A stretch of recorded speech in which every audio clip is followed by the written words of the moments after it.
আসসালামু আলাইকুম প্রিয় শিক্ষার্থী বন্ধুরা, আশা করছি তোমরা সবাই অনেক ভালো আছো। আজকে আমরা ষষ্ঠ শ্রেণীর আরেক নতুন পর্ব নিয়ে চলে আসলাম তোমাদের মাঝে। আজকে আমরা অনুশীলনীর 1.3-এর 5 নম্বর থেকে শুরু করব। গত পর্বগুলোতে আমরা সকল ক্লাসগুলো করেছি। যদি ক্লাসগুলো করে না থাকো অবশ্যই আগের পর্বগুলো করবা। তাহলে আমরা এই যে ক্লাসটা শুরু করতেছি, আর এই ক্লাসটাতে সবাইকে তোমাদেরকে স্বাগতম জানাচ্ছি আমি আব্দুল ওয়াদুদ। তো দেখো 5 নম্বর কি বলতেছে, কোনো বৃহত্তম সংখ্যা দ্বারা, কোন বৃহত্তম সংখ্যা দ্বারা, মানে বৃহত্তম মানে কি সর্বোচ্চ সংখ্যা দ্বারা 100 এবং 184-কে ভাগ করলে প্রত্যেকবার ভাগশেষ 4 থাকবে। মানে এমন একটা সংখ্যা দ্বারা আমরা যদি ভাগ করি, যে মানে সর্বোচ্চ সংখ্যা দ্বারা, ওই সংখ্যা দ্বারা ভাগ করলে এই 100 এবং 184-কে, এই দুটাকেই ভাগ করলে প্রত্যেকবার ভাগশেষ 4 থাকবে। এই দুটাকেই ভাগ যাবে এরকম একটা সর্বোত্তম সংখ্যা, সর্ববৃহত্তম সংখ্যা দ্বারা ভাগ করব, ওই সংখ্যাটা আমাকে বের করতে হবে এবং ভাগশেষ 4 থাকবে। যেহেতু আমাকে বলেই দিছে ভাগশেষটা 4 থাকবে, তাহলে আমরা কি করব, এই 4টা বিয়োগ করে দিব আগে, তাহলে তো আর ভাগশেষ থাকতেছে না। আমি ওইটাই করব। তাহলে যেহেতু 5 নাম্বারটা খেয়াল করো, যেহেতু লিখে ফেলি আমরা,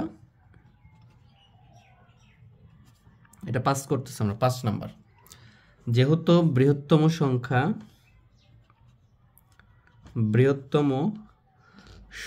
দ্বারা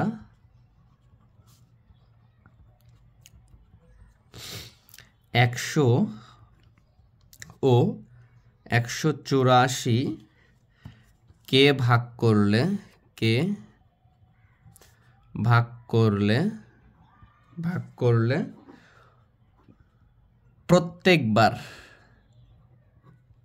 প্রত্যেকবার ভাগশেষ 4 থাকে। কোথায় পেয়েছি এটা? এই যে এখানে দেওয়াই আছে, বৃহত্তম সংখ্যা দ্বারা যদি আমি 100 আর 184-কে ভাগ করি, প্রত্যেকবার ভাগশেষ কত থাকবে? 4 থাকবে। দেখে দেখে লিখবা, হ্যাঁ।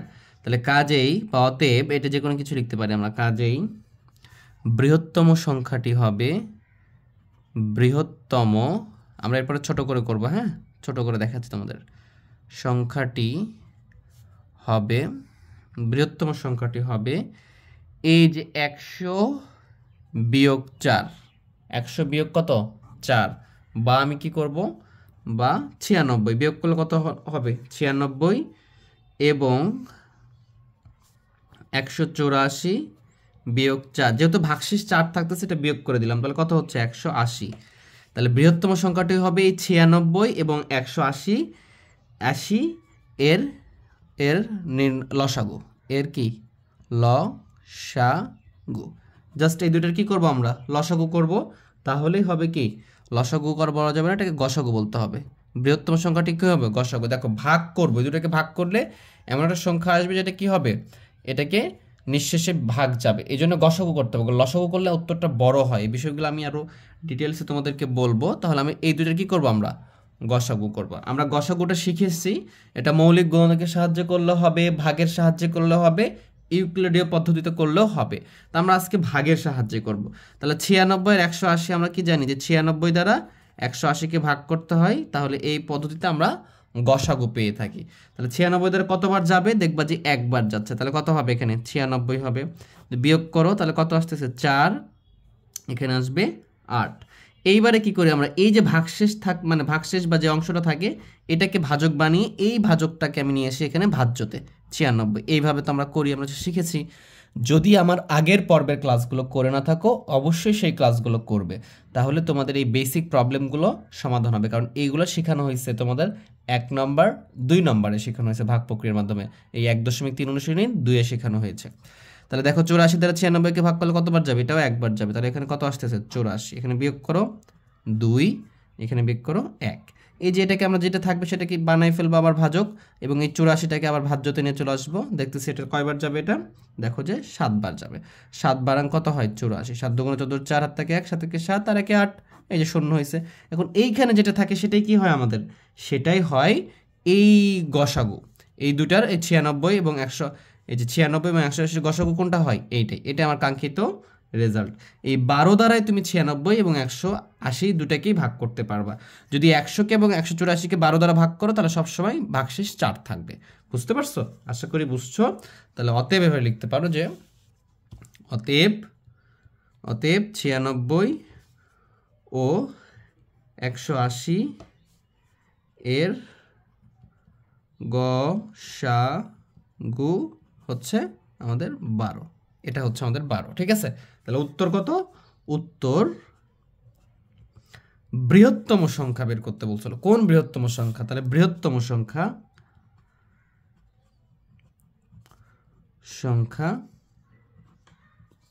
12। বৃহত্তম সংখ্যা কত? 12। এটা উত্তর। এখন যদি তোমাদের একটু বোঝানোর চেষ্টা করি আমি, তাহলে বোঝানোর বিষয়টা হচ্ছে এরকম। দেখো আমরা যদি এটা সাইড নোট, আমাদের অঙ্ক কিন্তু হয়ে গেছে। দেখো তুমি 100কে 12 দ্বারা ভাগ করো, তাহলে কতবার যাবে? দেখবা যে এটা 8 বার যাচ্ছে। 8 বারাং কত হয়? 96। দেখো ভাগশেষ কত থাকতেছে? 4। 4 ভাগশেষ কত থাকতেছে? 4। এই কথাটাই বলতেছিল। হ্যাঁ, সে আমার ইলেকট্রিসিটি চলে যাওয়ার জন্য কিছুটা তোমাদের বিভ্রান্তি হয়েছে, দুঃখ প্রকাশ করতেছি। আচ্ছা, এরপরে দেখো এই যে 12 দ্বারা যদি আমি এই যে 184কে ভাগ করি, দেখো 12 দ্বারা যদি আমি 184কে ভাগ করি, দেখো একবার যাবে 12, এখানে কত নামবে? 6, এখানে 64, 5 বার যাবে, 5 বারাং 60। দেখো এখানে ভাগশেষ কত থাকতেছে? 4। তো এই কথাটাই বলতেছিল আর কি, বৃহত্তম সংখ্যা 12, এই দুটাকে ভাগ করা যায়, এটাই বলতেছিল। তো পরেরটা যদি দেখো, পরেরটাতে কি বলতেছে যে কোন বৃহত্তম সংখ্যা দ্বারা, কোন বৃহত্তম সংখ্যা দ্বারা, আচ্ছা আমাদের এটা 6 নাম্বারটা, কোন বৃহত্তম সংখ্যা দ্বারা 27, 40 ও 60কে ভাগ করলে যথাক্রমে 3, 4, 5 ভাগশেষ থাকবে। যেমন আগেরটাতে কি করছিলাম আমরা, কোন বৃহত্তম সংখ্যা দ্বারা ভাগ করে কি ছিল? ভাগশেষ 4 থাকবে। কিন্তু এইখানে প্রত্যেকের দুইটার জন্যই 4 ছিল, কিন্তু এবারে কি হয়েছে? প্রত্যেকের জন্য আলাদা আলাদা ভাগশেষ থাকবে। যে দেখো 27, 40, 60কে ভাগ করলে যথাক্রমে, মানে কি 27কে ভাগ করলে ভাগশেষ থাকবে 3, 40কে ভাগ করলে ভাগশেষ থাকবে 4 এবং 60কে ভাগ করলে ভাগশেষ থাকবে 5। আশা করি বুঝছো। এটার জন্য এইটা, এটার জন্য এটা ভাগশেষ, এটার জন্য এইটা। তাহলে আমরা কি করব? জাস্ট আমরা যেটা করব সেটা হচ্ছে এইগুলো থেকে এটা কি করব? বিয়োগ করব। ভাগশেষ বলছে মানে বিয়োগ করব, বিয়োগ করে যে সংখ্যাটা আসবে সেটাকে কি করব? গসাগু নির্ণয় করব। তাহলে এটা আমরা কিভাবে করতে পারি? আমরা যে 5 নাম্বারটা করলাম, 6 নাম্বারকে হুবহু একই রকম পদ্ধতি, ঠিক আছে? তাহলে আমরা এটা লিখেছিলাম, এখানে লিখলেও হবে এভাবে, অথবা আমি এখানে লিখতে পারি যে এখানে করে জাস্ট এইটা থেকে এগুলো যেহেতু ভাগশেষ থাকতেছে যেন আমরা বিয়োগ করে দেবো। কি বিয়োগ করব? দেখো আমি লিখতে পারি যে 27 বিয়োগ, যেহেতু 27 থেকে 3 ভাগশেষ থাকবে, তার মানে 27 বিয়োগ করলে কত হবে? এটা 24। তারপরে দেখো 40 এর ভাগশেষ কত? 40-এর ভাগশেষ হচ্ছে 4। যথাক্রমে বলতে এটাই বুঝায়, মানে এটার জন্য এটা, পরেরটার জন্য পরেরটা, তারপরেরটার জন্য তারপরেরটা, এইভাবে। তাহলে এটা হচ্ছে 36। এরপরে 60 আছে, 60 থেকে বিয়োগ করব 5, তাহলে কত হবে? এটা হচ্ছে আমাদের 55। আচ্ছা, এটা 60 হবে না, এটা আমি একটু উঠাইতে মনে ভুল করেছি, এটা 65 হবে। এটা কত হবে? 65। তাহলে এটা কি হবে? 65 থেকে বিয়োগ করলে হচ্ছে আমাদের 60। তাহলে এই যে তিনটা সংখ্যার গসাগুই হবে নির্ণয় বৃহত্তম সংখ্যা। তাহলে আমরা লিখতে পারি যে অতএব 24, এরপরে 24, 36 ও 60 এদের 60 এর গসাগু হবে নির্ণয় বৃহত্তম সংখ্যা। নির্ণয় বৃহত্তম সংখ্যা। আচ্ছা, তো আমরা ভাগ প্রক্রিয়ার মাধ্যমে করতে পারি। সেটা কিভাবে? দেখো আমরা 24 দ্বারা 36কে ভাগ করব, তাহলে এইভাবে করতে পারি আমরা। তাহলে এটা একবার যাবে, তাহলে কত হবে? 24 একে 24, বিয়োগ করলে কত আসবে? 2, এখানে 1, এই যে এখানে এটা কি আসে? এখানে চলে আসে 24, এটা 2 বার যাচ্ছে, তাহলে কত হচ্ছে? এখানে হচ্ছে 24, এটা 0 হলো। এখন এই 12 দ্বারা পরেরটাকে যদি ভাগ করো, দেখো 12 দ্বারা যদি তুমি 60কে ভাগ করো, দেখবা যে এটাকেও চলে যাচ্ছে, 5 বারাং 60 হয়ে যাচ্ছে। তার মানে দেখো এটাও 12, এখানেও 12, তার মানে আমার এখানে শেষ ভাজক কি হচ্ছে? আমার শেষ ভাজক হচ্ছে 12। এটাই নির্ণয় কি? গসাগু। তাহলে অতএব, আগেটা তো 12 আসছিল তাই না আমাদের, অতএব নির্ণয়ে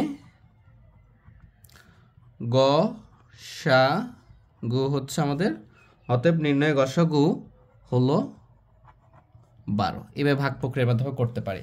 আমরা আরেকটা পদ্ধতির মাধ্যমে করতে পারি, ওটাও তোমাদেরকে আমি দেখাবো। তাহলে নির্ণয় গসাগু হচ্ছে আমাদের কত হলো, 12 হয়েছে। তাহলে আমরা এতটুকু রেখে দিলেও কিন্তু হয়ে যাবে উত্তর, ঠিক আছে। অথবা তোমরা এটা করতে পারো যে অতএব, এটা লিখতে পারো যে অতএব এভাবে লিখতে পারো যে অতএব 12 দ্বারা অঙ্কে যেটা ছিল, অঙ্কে কি ছিল দেখো, এই যে 27, 40, 65 এভাবে লিখতে পারো। 12 দ্বারা 27, এরপরে আছে আমাদের হচ্ছে 40 ও 60কে ভাগ করলে যথাক্রমে 3, 4 ও 5 ভাগশেষ থাকবে। 3, 4 ও 5 ভাগশেষ থাকবে, এটাই উত্তর। উপরেরটা লিখলেও হবে, ভাগশেষ থাকবে, এটাই উত্তর। আশা করি বিষয়টা বুঝতে পারছো। তাহলে এর পরেরটা আমরা দেখি, চলো পরেরটাতে কি আছে।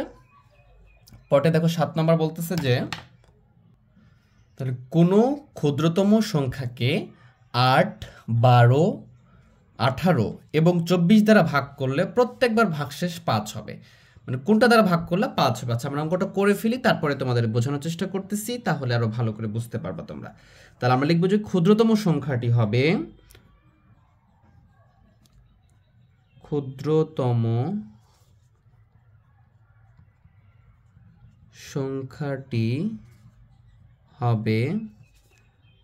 আট, 12, 18 ও 24 এর লসাগু অপেক্ষা 5 বেশি। অপেক্ষা কি 5 বেশি। দেখো কিভাবে বিষয়টা ক্লিয়ার করতেছি আমরা। তাহলে এখানে দেখো 8, 12, 18 আর 24, এটার ইউক্লিডীয় পদ্ধতিতে আমরা এটাকে লসাগু করে ফেলি। ভালো করে খেয়াল করো, তাহলে বিষয়টা বুঝতে পারবা। তা আমরা জানি যদি জোড় সংখ্যা হয় 2 দ্বারা ভাগ করব, 2 দ্বারা প্রত্যেকটা জোড় সংখ্যা 2 দ্বারা ভাগ যাবে। 2 দ্বারা 8কে ভাগ করলে কত হবে, 4 দুগুণ 8 4 হবে। 2 দ্বারা 12কে ভাগ করলে 6 দুগুণ 12 6 হবে। 9 দুগুণ 18 9, এখানে 12। এবারে খেয়াল করো, এটা জোড় তাহলে আবার 2 দ্বারা যাবে, তুমি আবার 2 দ্বারা দিবা, তাহলে এখানে 2 আসবে, এখানে 3 আসবে। 9কে যাবে না, 9 বিজোড় সংখ্যা, 9 রেখে দিব। আর 12কে করলে কত হবে, 6 হবে। এইবারে যদি আমরা খেয়াল করি যে এইখানে দেখো 2টা আরও জোড় সংখ্যা আছে, 2 এবং 6, তাহলে এটাকে আবার 2 দ্বারা দিব, তাহলে কত হবে, এখানে 1 হবে, এখানে 3 হবে, এখানে 9 হবে, আর এখানে কত হবে, 3 হবে। কারণ এই দুটাকে যাচ্ছে না, বিজোড় সংখ্যা 3 রেখে দিছি। এখন খেয়াল করো 2 দ্বারা কিন্তু আর যাবে না, কিন্তু 3 দ্বারা যাবে। এখানে 2টা 3 আছে এবং 9 আছে, সবগুলো 3 দ্বারা যায়। তাহলে এখানে কত হবে, 1 হবে, এখানে 3 3কে 9 3 হবে, এখানে 1 হবে। এই যে আমাদের গসাগুটা বের হয়ে গেছে, লসাগুটা। তাহলে যখন লসাগুটা বের হয়েছে, লসাগুটা নির্ণয় করি, তাহলে লিখতে পারি অতএব নির্ণয় লসাগু, অতএব নির্ণয়ে, এটা তোমরা নিচে করবা, হ্যাঁ, লসাগু। আমরা কি জানি, এই সাইড সবগুলো গুণ করে দিই, তাহলে লসাগু। তাহলে 2 2 2, 3টা 2 গুণ, আর 2টা 3, একগুলো গুণ করবো না। তাহলে 2 গুণ 2 গুণ 2, 3টা 3 লিখে ফেলছি। এবারে 3টা 2 লিখছি, 2টা 3 লিখছি। তাহলে গুণ করলে কত হবে দেখো, 3 3কে 9, 9 দুগুণ 18, 18 দুগুণ 36, 36 দুগুণ কত হচ্ছে, 72 হচ্ছে। তাহলে এইটা হয়ে গেল আমাদের লসাগু। তাহলে আমি বলছি যে ক্ষুদ্রতম সংখ্যাটি হবে 8, 12, 18, 24 এর লসাগু অপেক্ষা 5 বেশি। তার মানে লসাগু হয়েছে 72, তাহলে এর অপেক্ষা কত হবে, 5 বেশি হবে। তাহলে আমরা লিখতে পারি যে অতএব নির্ণেয় ক্ষুদ্রতম সংখ্যা 5 বেশি মানে কি, 72 যেটা আছে এই লসাগু অপেক্ষা 5 বেশি মানে 5 যোগ করবো, ইকুয়াল টু কত হয়ে গেল, 77। এটাই উত্তর। আচ্ছা, এখন এইটা কেন হলো, এই বিষয়টা বুঝাই তোমাদেরকে। প্রশ্ন আমাকে বলছিল যে কোন ক্ষুদ্রতম সংখ্যাকে 8, 12, 18 এবং 24 দ্বারা ভাগ করলে প্রত্যেকবার ভাগশেষ 5 হবে। এইখানে যে আমাদের 72 আসছিল, এই 72কে যদি তুমি 8 দ্বারা ভাগ করো তাহলে নিঃশেষে বিভাজ্য হবে, কারণ 8 নং 72। যদি তুমি 12 দ্বারা করো, 6 12 72 নিঃশেষে বিভাজ্য হবে। 18 দ্বারা করলে 4 18 72 নিঃশেষে বিভাজ্য হবে। 24 দ্বারা করলে তিন 3×24 72 নিঃশেষে বিভাজ্য হবে, প্রত্যেকটা দ্বারা নিঃশেষে বিভাজ্য হবে। কিন্তু এখানে বলছে যে ভাগ করলে প্রত্যেকবার ভাগশেষ 5 হতে হবে। তাহলে তুমি এখানে 5 এই জন্য যোগ করছো, তাহলে কত আসছে 77। এখন যদি তুমি 77কে প্রত্যেকটা সংখ্যা দ্বারা ভাগ করো, তাহলে প্রত্যেকের ভাগশেষ কত থাকবে? 5 থাকবে। এই জন্য এটা আমাদের উত্তর। আশা করি বিষয়টা বুঝতে পারছো। আবার বলতেছি, দেখো এগুলো এই প্রত্যেকটা সংখ্যা দ্বারা 72কে ভাগ যায়, কিন্তু এখানে বলছে প্রত্যেকের ভাগশেষ 5 থাকতে হবে। এই জন্য 5 যোগ করছে, তারা 77 হয়েছে। এই 77কে তুমি প্রত্যেকটা সংখ্যা দ্বারা ভাগ করো, ভাগশেষ 5 হবে। আচ্ছা চলো আমরা পরেরটা দেখি। পরেরটাতে কি বলতেছে যে 8 নাম্বারটা, যে কোন ক্ষুদ্রতম সংখ্যাকে 20, 25, 30, 36 এবং 48 দিয়ে ভাগ করলে যথাক্রমে 15, 20, 25, 31, 43 ভাগশেষ থাকবে, এইটা আমাকে বুঝতে হবে, তাই না? এখানে একটা পয়েন্ট খেয়াল করতে পারি আমরা, যখনই ক্ষুদ্রতম বলবে তখন খেয়াল রাখতে হবে ওটাকে লসাগু করতে হবে। আর যখন দেখো আমরা 5 আর 6 করেছিলাম বৃহত্তম, দেখো ওই দুইটাতে আমাকে কি করতে হয়েছিল? গসাগু করতে হয়েছিল। তাহলে এই পয়েন্ট আউটগুলো যখন তোমরা করে নিতে পারবা তখন এটা অনেক সহজ হবে অঙ্কগুলো। তাহলে বৃহত্তম যখন লেখা থাকতেছে তখন আমরা কি করতেছি? গসাগু করতেছি। কেন? কারণ আমরা গসাগুতে শিখেছি গরিষ্ঠ সাধারণ গুণনীয়ক বা HCF হাইয়েস্ট কমন ফ্যাক্টর, ওটা বৃহত্তমকে বোঝায় গরিষ্ঠ দ্বারা। আর LCF lowest common factor, common multiple অথবা লঘিষ্ঠকে বোঝায়, মানে সবচেয়ে ছোট। এই জন্য ক্ষুদ্রতম থাকলে আমরা লসাগু করতেছি। আচ্ছা তাহলে অঙ্কে চলে আসি। দেখো এখন যদি আমি এই যে সংখ্যাগুলো দিয়ে, মানে কি দিয়ে ভাগ করলে যথাক্রমে 15, 20, 25, 31, 43 ভাগশেষ থাকবে, এখন এই যে সংখ্যাটা সেটা কীভাবে সমাধান করতে পারি? সমাধান করে বুঝালে ভালো বুঝবা ইনশাল্লাহ। প্রথম কাজ হচ্ছে আমরা এখানে কি করব, 8 নম্বর দিলাম, যে এখানে লিখে এই যে এটার ভাগশেষ কোনটা? 15, 25-এর 20, 30-এর 25, 36-এর 31, 48-এর 43, এইগুলো বিয়োগগুলো করব আমরা, ঠিক আছে? তাহলে এভাবে লিখবো যে 20 বিয়োগ 15, যেটা ভাগশেষ আমি বিয়োগ করে দিলাম, তাহলে কত হচ্ছে? এটা 5 হচ্ছে, কমা দাও। এরপরে 25 এটার জন্য দ্বিতীয়টার জন্য দ্বিতীয়টা, বিয়োগ 20, তাহলে কত হবে? এটা হবে 5, কমা দাও। এরপরে 30 বিয়োগ হচ্ছে 25, এই 30 এই যে 25 বিয়োগ করো, 5 হচ্ছে। পরটা দেখো 36 বিয়োগ করো, এখানে আছে 31, কত হচ্ছে? এটাও 5 হচ্ছে। আশা করি বিষয়টা বলছো। দেখো 5 হচ্ছে। এরপরে দেখো 48, তাহলে আমি লিখি যে 48 বিয়োগ এখানে দেখো 43, তাহলে কত আসতেছে? এখানে 5 আসতেছে। এখন খেয়াল করো, প্রত্যেকবার খেয়াল করতে হবে, প্রত্যেকবার আমাদের কত আসছে? এই যে মূল যে সংখ্যাটা ছিল এখান থেকে ভাগ করলে যে যথাক্রমে এগুলো ভাগশেষ থাকে, এগুলো দ্বারা আমরা বিয়োগ করে দিতেছি, প্রত্যেকবার 5 আসতেছে। 5 5 5 5, প্রত্যেকটা 5 আসছে। তাহলে আমরা এখানে লিখবো যে এখানে প্রতি ক্ষেত্রে আমরা দেখতে পাচ্ছি যে প্রতি ক্ষেত্রে ভাজক ও ভাগশেষের পার্থক্য একই। ভাজক ও ভাগশেষের পার্থক্য একই, এটা আমরা দেখতে পাচ্ছি এই বিয়োগফল থেকে। ভাজক ও ভাগশেষের পার্থক্য কি? একই। তাহলে যদি একই হয় তাহলে ক্ষুদ্রতম সংখ্যাটি হবে, আমাকে ক্ষুদ্রতম সংখ্যা নির্ণয় করতে বলছে, যে ক্ষুদ্রতম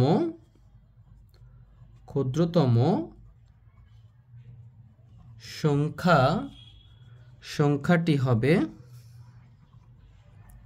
হবে এই যে আমাদের যে সংখ্যাটা আছে 20, 25, 30, 36, 48-এর লসাগু। 48-এর কি? লসাগু অপেক্ষা 5 কম, ঠিক আছে? দেখো আমরা লিখব যে সংখ্যাটি হবে 20, 25, এরপর লিখো 30, 36 ও 48 এর লসাগু অপেক্ষা 5 কম। আচ্ছা আমরা যদি একটু করি তাহলে বিষয়টা ভালোভাবে ক্লিয়ার হয়ে যাবে ইনশাআল্লাহ। দেখো আমাদের কি আছে? এখানে 20 আছে, এরপরে 25 আছে, 30 আছে, 36 এবং 48। তাহলে এটার আমরা লসাগুটা নির্ণয় করে ফেলি। দেখো লসাগু নির্ণয় করলে কি হবে? এটাকে যখন আমরা লসাগু করব তখন আমরা দেখতেছি যে জোড় সংখ্যা আছে, তাহলে অবশ্যই 2 দ্বারা যাবে, তাহলে আমরা 2 দ্বারা দিব। তো 2 দ্বারা দিলে কত হবে? এটা হচ্ছে 10, এখানে যাবে না 25 যেহেতু বিজোড়, এটাকে যাচ্ছে না, 30কে ভাগ করলে 15 হবে, 36কে করলে 18 হবে এবং 48কে করলে 24 হবে। দেখো এখনও জোড় সংখ্যা আছে 3টা, তাহলে আবার 2 দ্বারা দিব, তাহলে 5 হবে, এটা 25 হবে, 15 আর তো যাবে না, 15-এর ভিতরে আর 25 ভিতরে যাবে না, 9 যাবে, এটা হবে কত 12। এখন দেখো একটা জোড় সংখ্যা, তাহলে এটা দিব না আমরা, 3 দ্বারা দেখো এই 3টা যায় 3 দ্বারা, তাহলে 3 দ্বারা দিব, তাহলে 5 যাচ্ছে না রেখে দিব, 25 যাচ্ছে না রেখে দিব, 3 5 15 এটা যায়, 3 3 9, 3 4 12। এরপর আমরা 5 দ্বারা দিব, দেখো 5 দ্বারা যাই, তাহলে কি 1, এখানে হবে 5, এখানে হবে 1, এখানে 3, এখানে দেখো 4। এখন দেখো মৌলিক সংখ্যা চলে আসছে, তুমি যদি এখন কোনোটাকে ভাগ করলে লাভ হবে না, 5 দ্বারা করলে একটাকে যাবে, তো একটাকে গেলে আমরা ভাগটা করব না, কারণ একটাকে গেলে ভাগ করে কোনোই লাভ হবে না। তাহলে আমরা কি লিখতে পারবো, যে অতএব অতএব অতএব নির্ণেয় লসাগু, নির্ণয় লসাগু কি সবগুলো গুণ করব, তাহলে কি কি আছে দেখো, 2 গুণ 2 গুণ 3 গুণ 5 গুণ এখানে 5 গুণ 3 গুণ 4 সবগুলো গুণ করে দিলাম। দেখতেছি যে গুণ করে দিলে আসতেছে হচ্ছে 3600, তোমরা গুণ করে দেখবা আসতেছে কত 3600। তাহলে এই যে 3600টা আসতেছে, এখন আমাকে বলছে ক্ষুদ্রতম সংখ্যা, তাহলে ক্ষুদ্রতম সংখ্যা কি হবে, এই লসাগু অপেক্ষা 5 কম, তাহলে বিয়োগ করে দিব, তাহলে অতএব লিখবো যে অতএব নির্ণয়ে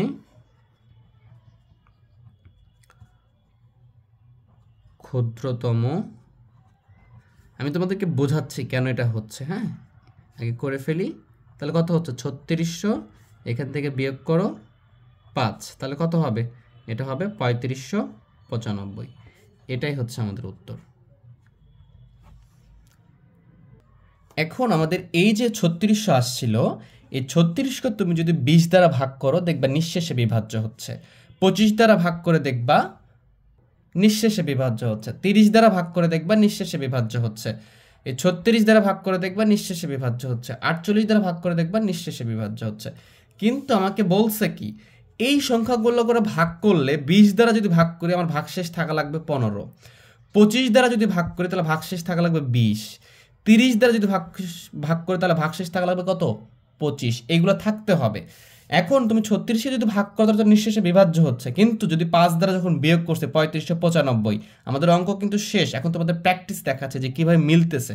দেখো তুমি এটাকে এখন 20 দ্বারা ভাগ করে দেখো, তোমার 20 দ্বারা ভাগ করলে ভাগশেষ 15 থাকা লাগতো, এখানে বলছে দেখো 20 দ্বারা ভাগ করলে ভাগশেষ 15 থাকা লাগবে। এখন তুমি এই যে এটাকে ভাগ করে দেখো, এখানে কত আছে 3595, এটাকে তুমি 20 দ্বারা ভাগ করে দেখো, 20 দ্বারা করলাম, মনে করো 20 দ্বারা দিলাম, তাহলে একবার যাবে, তাহলে 20 20 হবে, এখানে 1 লিখো, এখানে কত আসবে 15, এখান থেকে 9 নামাও, দেখবে যেটা 7 বার যাচ্ছে, তাহলে 140, এখানে 19 থাকবে, এখানে কত 5টা নামিয়ে দাও, দেখবে এটা 8 যাচ্ছে, তাহলে কত হচ্ছে এটা 180, দেখো 15 ভাগশেষ। 20-এর জন্য ভাগশেষ কত 15। যদি এখানে 5 দিয়ে দিতাম, এই যে 3600 থাকতো, তাহলে 5 শূন্য থাকতো, এখানে 2 নামতো, 5 থাকতো, বুঝতে পারছো? তাহলে কি হতো, এটা 189 বার চলে যেত, তখন নিঃশেষে বিভাজ্য হতো। এই যে 20 দ্বারা করলে 15 ভাগশেষ থাকতেছে। কিন্তু সিমিলার ওয়েতে তুমি যদি এটাকে 25 দ্বারা ভাগ করো, এটাকে কি দ্বারা ভাগ করবা, এই 25 দ্বারা যদি ভাগ করো, এখানে দেখবা যে 20 ভাগশেষ থাকতেছে, 30 দ্বারা ভাগ করলে 25 থাকতেছে, এই জন্য আমরা বিয়োগ করছি। আশা করি বিষয়টা বুঝছো। আমরা পরের অঙ্কটা করব। দেখো পরের অঙ্কটা একটু বড়, কিন্তু এটা অনেক সহজ, মানে অনেক সহজ বলা যাবে না, মোটামুটি সহজ আছে, একটু বোঝার চেষ্টা করো, ইনশাল্লাহ আমি তোদেরকে বুঝাইতে পারবো। একটি লোহার পাত ও একটি তামার পাতের দৈর্ঘ্য যথাক্রমে 672 সেন্টিমিটার ও 960 সেন্টিমিটার। পাত দুটি থেকে, আচ্ছা এর অর্থ হচ্ছে লোহারটা হচ্ছে 672 সেন্টিমিটার আর তামারটা হচ্ছে 960 সেন্টিমিটার, যথাক্রমে দ্বারা এটা বুঝে, যেটা আগে সেটার জন্য আগের সংখ্যাটা, যেটা পরে সেটার জন্য পরেরটা। পাত দুটি থেকে, মানে দুটা পাত আছে, পাত দুটি থেকে কেটে নেওয়া একই মাপের সবচেয়ে বড় টুকরোর দৈর্ঘ্য কত হবে, প্রত্যেক পাতের সংখ্যা নির্ণয় করো। আচ্ছা আমরা যদি খেয়াল করি বিষয়টা ভালো করে বোঝার চেষ্টা করব। এটা আমরা দেখো 9 নাম্বার লিখলাম এখানে আমি, মনে করো আমাদের, আচ্ছা আগে লিখে ফেলি তারপর আমি বোঝাচ্ছি। দেখো তাহলে এখানে পাত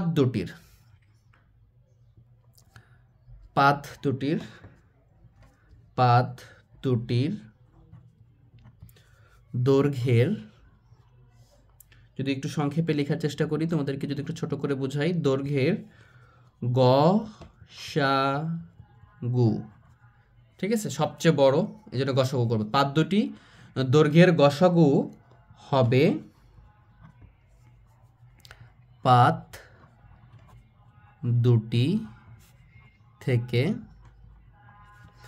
কেটে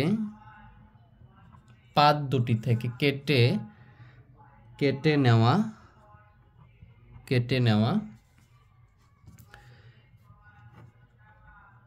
পাত দুটি থেকে কেটে নেওয়া একই মাপের সবচেয়ে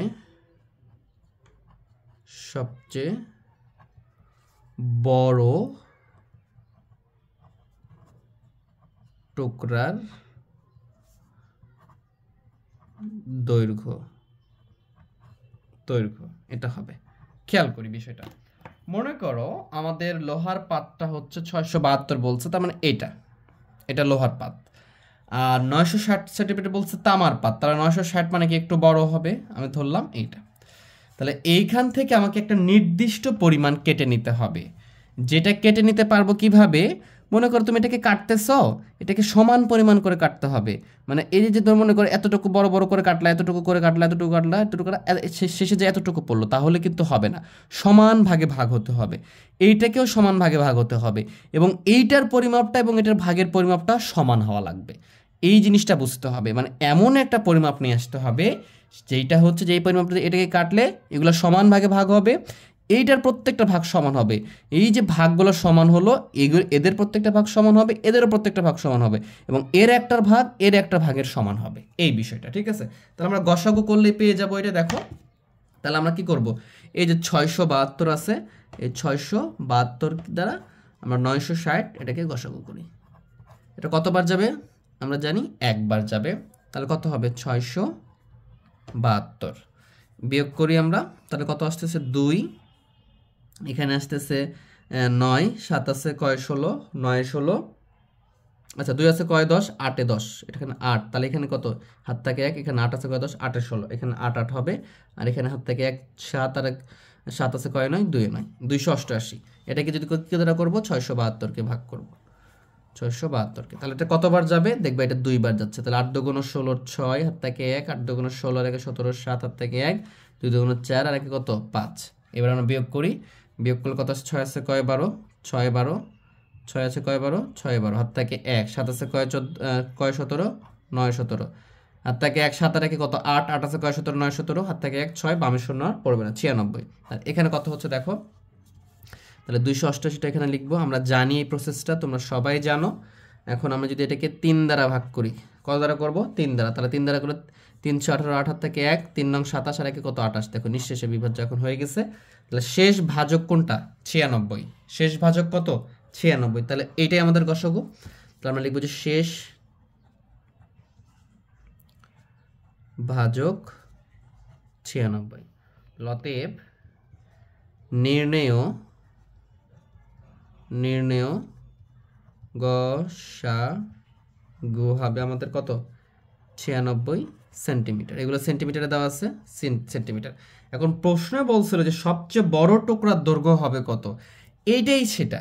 এখানে বলছে তো এদের যে আমরা যে গসাগুটা হবে, এই গসাগু হবে পাত দুটি থেকে কেটে নেওয়া একই মাপের সবচেয়ে বড় দৈর্ঘ্য। তাহলে এটা, তাহলে আমরা লিখতে পারি যে অতএব সবচেয়ে বড় টুকরার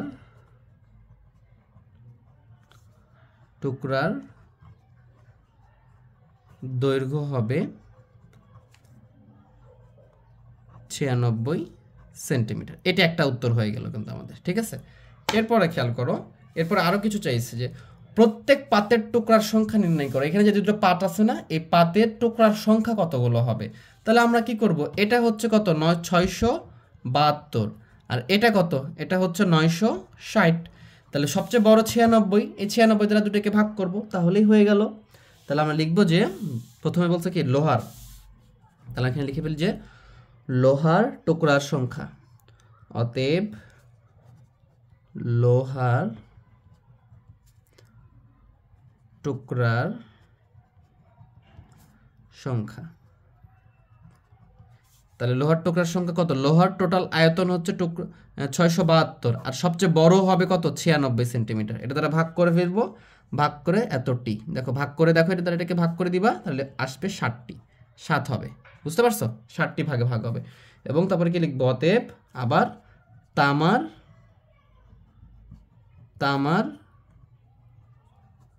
টুকরার সংখ্যা, তাহলে তামার টুকরার সংখ্যা কি হবে, তামার মোট আয়তন ছিল, তামার দৈর্ঘ্য ছিল 960 সেন্টিমিটার, তারপর 960কে 96 দ্বারা ভাগ করব, এতটি। সেন্টিমিটার সেন্টিমিটার কেটে গেলে কি থাকবে, শুধু টি থাকবে। এটা দ্বারা যদি এটাকে ভাগ করো তাহলে দেখো 96 আর 96 ভাগ করলে কত হবে, 1 আর এই 0, 10টি। আশা করি বুঝতে পারছো। তাহলে এই দুটাই আমাদের উত্তর। এখানে বলছিল যে সবচেয়ে বড় টুকরার দৈর্ঘ্য কত হচ্ছে, তাহলে এই দুটোর গসাগু করে পাইছি হচ্ছে 96। এই 96 দ্বারা ভাগ করলে এই যে টুকরাটা, এই টুকরাটা, এই যে দেখো এটা যদি হয় এটাকে 7 টুকরা করতে পারবো, আর এইটা যে বড় আছে সেটাকে 10 টুকরা করব। তাহলে এই যে 10 টুকরা করলে প্রত্যেকটা টুকরা সমান হবে। এই যে 7টা টুকরা এটা প্রত্যেকটা 96 সেন্টিমিটার করে হবে। এই যে 10টা টুকরা এটা প্রত্যেকটা কি হবে, 96 সেন্টিমিটার করে হবে। যেহেতু হচ্ছে তখন কি এইটার একটা টুকরা আর এটার একটা টুকরা, দুই টুকরা কি হবে, সমান হবে। আর এটাই আমাকে বের করতে বলছে। আশা করি তোমাদেরকে বিষয়টা বুঝাইতে পারছি। যদি বুঝতে পারো তাহলে অবশ্যই আমার ভিডিওকে একটা লাইক করে দিবা, আর যদি বুঝতে সমস্যা হয় তাহলে ভিডিওটা বারবার দেখবে, ইনশাল্লাহ বুঝবা।